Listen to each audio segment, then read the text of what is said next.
tal, jóvenes? Muy buenos días. Vamos a calcular el valor de los ángulos que se forman por las rectas paralelas que son cortadas por una secante. En este ejemplo vamos a calcular el valor del ángulo A, B y C. Fíjense bien, nosotros tenemos tres valores, en el cual en el ángulo A y el ángulo B tenemos la variable X y en el ángulo C tenemos la variable Y. ¿Cómo vamos a empezar a resolverlo? Básicamente vamos a relacionar los que tengan la misma literal, o sea, la misma letra. En este caso lo que nos conviene resolver primero o hallar primero es el valor de X, porque yo tengo términos semejantes aquí y aquí. Por lo tanto, eso es lo que puedo empezar a resolver. Ahora, ¿de qué manera? Recuerden que existen dos características para este tipo de figuras: que sean iguales los ángulos o que sumados den 180. Entonces debemos de verificar qué caso es el ángulo A con el ángulo B. Si ustedes se dan cuenta, estos dos ángulos son opuestos por el vértice, por lo tanto miden lo mismo. Y de igual forma, esto es exactamente lo mismo que está aquí. Por lo tanto, este ángulo A es igual al ángulo B. Entonces vamos a igualar los ángulos. Decimos entonces que 12x más 9 es igual a 15x menos 6. Porque son ángulos opuestos por el vértice. Esto es lo mismo que esto. Entonces este ángulo, hagan de cuenta que este ángulo está aquí, ¿sí? O este ángulo está aquí, este con este es lo mismo. Entonces nada más se igualan. No importa cuál tomen primero, el de A o el de B, es exactamente lo mismo. Al final de cuentas van a mover letras de un lado a otro. Cuando ya tienen planteada su ecuación, ¿qué es lo que hacen? Letras de un lado y números del otro. Aquí dejamos el 12x y el 15 que está de este lado, que tiene positivo, va a pasar negativo.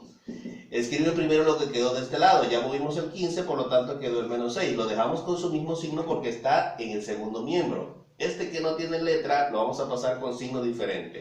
Sería entonces menos 9. Hacen su reducción. 12x menos 15 sería menos 3x, porque el mayor es negativo. Ponen el igual, signos iguales se suman, menos 6 menos 9 sería menos 15. Despejan x, ponen primero lo del otro lado, que es menos 15, y esto, el menos 3 está multiplicando, pasa dividiendo. Vamos a poner el valor de x acá. Dice que x va a ser igual a menos entre menos es más, y 15 entre 3 sería 5. X vale 5. A veces únicamente se pide el valor de la variable, ahí está. Pero pues en este caso vamos a hallar el valor de la variable, pero igual vamos a hallar el valor de los ángulos. Ya tenemos el valor de x, ya podemos encontrar el ángulo A y el ángulo B, el C todavía. Por lo tanto decimos que el ángulo A es igual a 15x menos 6. Sustituimos el valor de x, el ángulo A va a ser igual a 15 y entre paréntesis 5 y esto menos 6, porque esto es lo que vale x. Efectuamos esa operación. 15 más 5 serían 75 y a esto le vamos a restar 6. Por lo tanto, el ángulo A va a valer 69. Esto es lo que vale el ángulo A, 69 grados. Básicamente el ángulo A debe de medir lo mismo que el ángulo B o viceversa. Por lo tanto, también aquí me debe de dar 69. Entonces vamos a calcular el ángulo B, donde decimos que el ángulo B es igual a 12x más 9. 12x más 9. Sustituimos nuevamente el valor de x. Ángulo B va a ser igual a 12 y entre paréntesis lo que vale x, que es 5, y es más 9. Entonces decimos que el ángulo B va a ser igual a 12 por 5, es 60. Más 9, pues obviamente nos va a dar 69 grados. Y ahí está, ya comprobamos que el ángulo A es igual al ángulo B. Vamos a hallar entonces ahora el ángulo C. El ángulo C, si ustedes se dan cuenta, con el ángulo A forman un ángulo de 180 grados. ¿Sí? Entonces podemos escribir ángulo C más ángulo A es igual a 180 grados. Pero ya no es necesario que escriban esto. ¿Por qué? Porque ustedes ya encontramos el valor del ángulo A. El ángulo A es 69 grados. Entonces, en lugar de escribir este planteamiento, ya escribo el valor. Ya se vuelve más sencillo el problema. Por lo tanto, voy a sumar el ángulo C, que es todo esto, más el ángulo A, que es 69. Ya no necesitan escribir esto.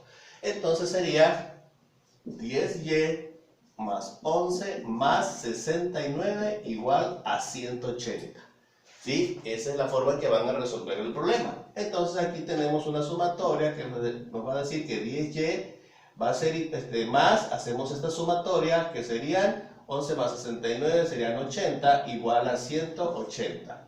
Por lo tanto, 10y va a ser igual, escribimos lo del otro lado, el 80 que no tiene letra lo pasamos con signo diferente. Por lo tanto, 10y va a ser igual a esta operación, 180 menos 80 nos queda 10. Y va a ser igual, recuerden, cuando despejan algo, primero escriben lo del otro lado, 10 está multiplicando, pasa dividiendo. Entonces y va a valer 100 entre 10 serían 10. Esto es lo que vale y. Con eso ya podemos calcular el valor del ángulo C. El ángulo C va a ser igual a 10y más 11. Por lo tanto, el ángulo C va a ser igual a 10 y entre paréntesis 10, que es lo que vale y, ¿sí? Y esto más 11. El ángulo C va a ser igual a 10 por 10 es 100, más 11, pues serían 111 grados. Y si ustedes suman el valor del ángulo C, que es 111 grados, lo suman con 69, les da los 180 que empleamos para hallar el valor de la letra Y. Y ahí está. Con eso comprueban que sus resultados están correctos. Ok, jóvenes, espero que les vaya a servir esta serie de videos donde estuvimos calculando ángulos que se forman cuando dos rectas son cortadas por una secante. Nos vemos, hasta pronto.